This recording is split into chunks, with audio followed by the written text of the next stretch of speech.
ભુજ બાર એસોસિએશનની ચૂંટણી યોજવાની છે, તેમાં દાવેદારી નોંધાવી એલઆરના હોદ્દા અને તે અંતર્ગત વાત કરવામાં આવી હતી। ભુજ બાર એસોસિએશનની ચૂંટણી યોજવાની છે, તેમાં દાવેદારી નોંધાવી એલઆરના હોદ્દા અને તે અંતર્ગત વાત કરવામાં આવી હતી। સ્ટોરી રિપોર્ટ બાય કરણ વાઘેલા, ભુજ। હું અનિલસિંહ જોશી, વ્યવસાય એડવોકેટ અને ભુજ બાર એસોસિએશનનો હું છેલ્લા 32 વર્ષથી સભ્ય છું। આજે જ્યારે 2025ની ભુજ બાર એસોસિએશનની કારોબારીની જેથી નવી કારોબારી માટેનું જે ઇલેક્શન થઈ રહ્યું છે, એમાં મેં પ્રમુખ પદ માટે દાવેદારી નોંધાવી છે।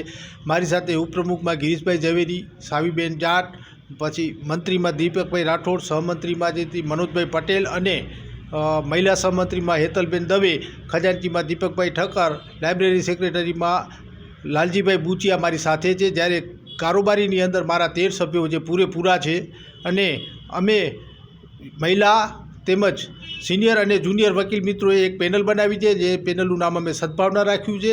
અમે સદભાવના પેનલના નામે ભુજ બાર એસોસિએશનની અંદર એક સદભાવ પેદા કરવા માટે અમે બધા આગળ આવ્યા છીએ। અને અગાઉ હું 6 વખત ભુજ બાર એસોસિએશનની વિવિધ હોદ્દાઓ ઉપર ચૂંટણી લડી ચૂક્યો છું અને 6 વખત મને ભુજ બાર એસોસિએશનના મારા સદસ્યોએ મને તેથી સ્વીકાર્યો છે। અને આ વખતે પણ મને આ જે વાતાવરણ કોર્ટમાં બન્યું છે એના માટે મને આગળ કર્યો છે અને મને સિનિયરો તેમજ જુનિયરો અને મહિલા એડવોકેટશ્રીઓનો પણ ખૂબ જ સારો પ્રતિસાદ મળ્યો છે। અને આ જે પ્રતિસાદ મળે છે એના આધારે હું કહી શકું કે 20 તારીખે મારી પેનલની જીત નિશ્ચિત છે। તેમજ હાલમાં બાર કાઉન્સિલ ઓફ ગુજરાત તરફથી લેડીઝ રિપ્રેઝેન્ટેટિવ માટેની એક અલગ પોસ્ટ બનાવવા માટેનું અમને જણાવવામાં આવેલું, તો લેડીઝ રિપ્રેઝેન્ટેટિવની પોસ્ટ ઉપર અમારા નેહલબેન વ્યાસ એ દાવેદારી નોંધાવી છે મારી સાથે। ભૂતકાળમાં હું 2 વખત મંત્રી તરીકે અને 1 વખત પ્રમુખ તરીકે પણ હું રહી ચૂક્યો છું। અને જ્યારે મંત્રી તરીકે હતો ત્યારે મારી સાથે ભુજ બારના સિનિયર અને માનનીય હમસિંગભાઈ ચૌધરી પ્રમુખ હતા। ત્યારે અમારી ટીમે ભુજ બારની અંદર ઘણા બધા એવા સારા કાર્યો કર્યા કે જેના કારણે અમારા ભુજ બારની ગરિમા ફરીથી પરત આવી હતી અને ભુજ બારને એક સારા બાર તરીકેની છાપ મળી હતી। અત્યારના સંજોગોમાં જ્યારે હેમસિંગભાઈ અને બધા મારી સાથે છે, ત્યારે ભૂતકાળમાં જે સિનિયરોનું સન્માન હતું અને જુનિયરોને જે શિક્ષણ મળે વકીલાતનું, એના માટેના જે અમારા પ્રયાસો હતા કે જ્યારે જજીસની જેથી એક્ઝામ હતી ત્યારે હેમસિંગભાઈના નેજા હેઠળ અમે એક ક્લાસ ચાલુ કર્યા હતા ને એના સફળતા રૂપે અમને જેથી 2 જજ તરીકે પણ 2 જેએમએફસીમાં અમારા જેથી સદસ્યો નિયુક્ત થયા છે અને તેઓ અત્યારે અલગ અલગ જગ્યાએ ફરજ બજાવે છે। એ જ રીતે એડવોકેટ પ્રોટેક્શન બિલ માટે પણ અમે રેલી કાઢી અને કલેક્ટરશ્રીને આવેદનપત્ર આપ્યું હતું। પછી જે અત્યારે ભુજની કોર્ટની બિલ્ડિંગ છે એને બદલે નવી બિલ્ડિંગ થવા જઈ રહી છે, ત્યારે 2019માં હું પ્રમુખ તરીકે હતો ત્યારે અમે એ બિલ્ડિંગનું ભૂમિપૂજન કરાવ્યું હતું અને હવે ટૂંક સમયમાં એ બિલ્ડિંગની બાંધકામ પણ ચાલુ થવાનું છે। ત્યારે અમે ભુજ બાર એસોસિએશનના સિનિયર સભ્યો અને જે તજજ્ઞ જે સિવિલ કામના જે છે બાંધકામના, એમને સાથે રાખી અને જે બિલ્ડિંગનું નિર્માણ થશે એનું અમે એક સમિતિ બનાવી અને એનું અમે નિરીક્ષણ કરશું। અને આ બિલ્ડિંગની અંદર મહિલાઓને તેમજ વકીલ મિત્રોને બેસવા માટે અલગ ચેમ્બરોની પણ વ્યવસ્થા થાય, એક સરસ પાર્કિંગ મળે અને એક સારી કેન્ટીન મળે।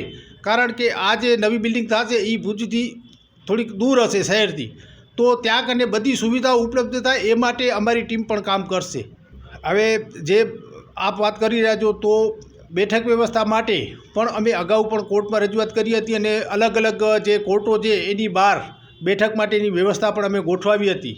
આજે કોર્ટરૂમની અંદર ક્યાંક ક્યાંક થતી બેઠકની જે ખુરશીઓ ખૂટતી એ બાબતે પણ અમે વારંવાર રજિસ્ટ્રારશ્રીનું અને ડિસ્ટ્રિક્ટ જજનું ધ્યાન દોરી અને એમાં પણ પૂર્તિ કરાવતા હતા।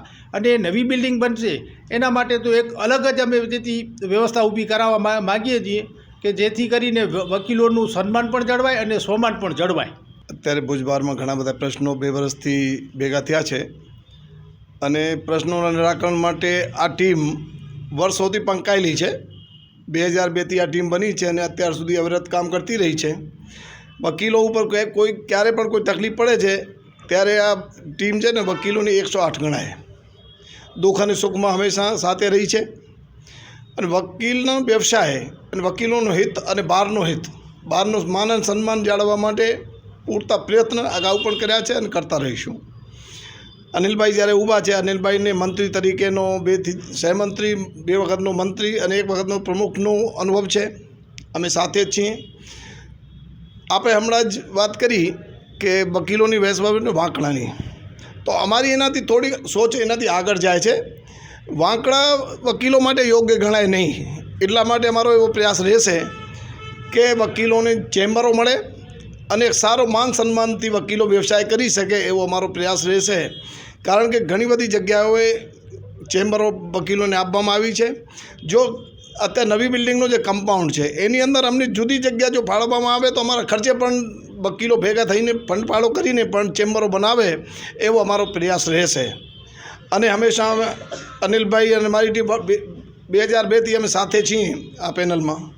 ત્યારથી હર હંમેશ વકીલોના દુઃખ અને સુખમાં સાથે રહ્યા છે અને ભવિષ્યમાં પણ ભુજ બારના વકીલને કોઈ તકલીફ ન પડે એવો આ પેનલનો પ્રયાસ રહેશે. અગાઉ જ્યારે હું પ્રમુખ હતો અને અનિલભાઈ મંત્રી હતા ત્યારે ભુજ બારના જુનિયર વકીલો માટે ક્લાસીસ શરૂ કરાવ્યા હતા. કારણ કે જેએમએફસીની પરીક્ષાઓ દર વર્ષે સામાન્ય રીતે સિવિલ જજની આવતી હોય છે અને ત્યારે ખૂબ જ સારી રીતે એ પ્રયાસને સફળતા મળી છે. 3 સિવિલ જજ અમારા અહીંથી 12માંથી થયા છે અને ભવિષ્યમાં પણ એવો આયોજન રહેશે.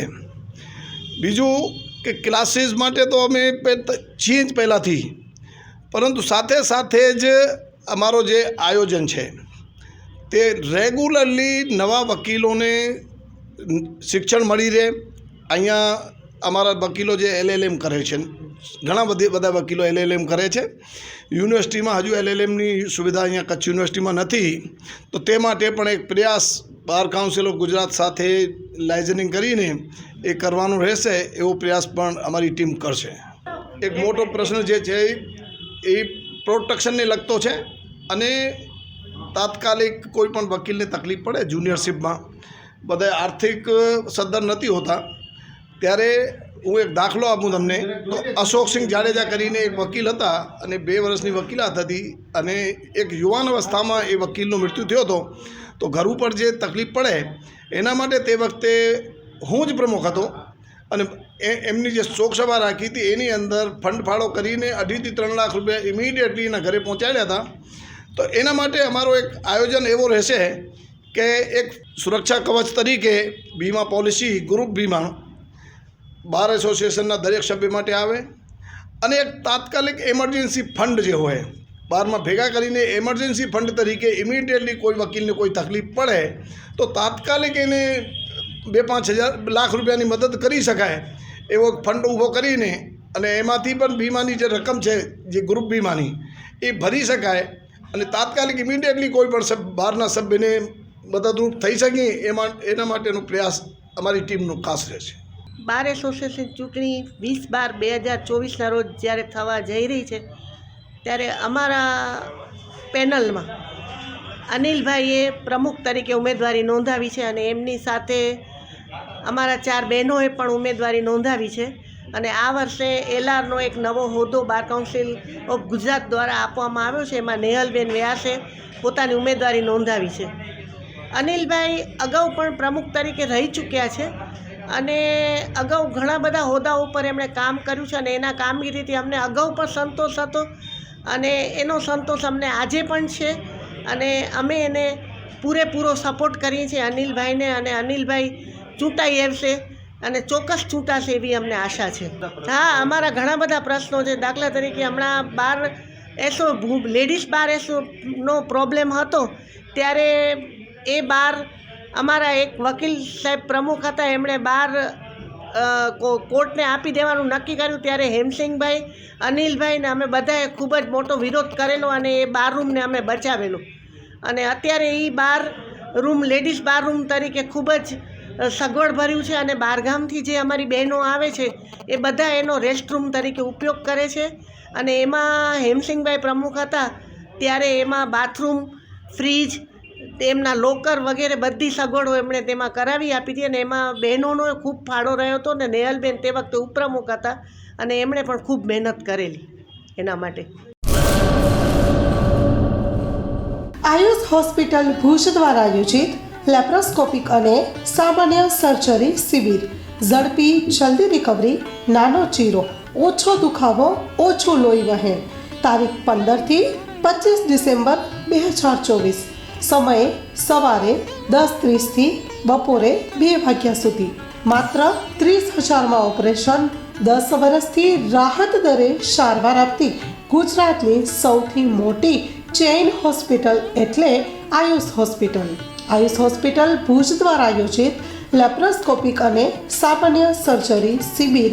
વધુ માહિતી માટે સંપર્ક કરો મિસ્ટર ઝાલા.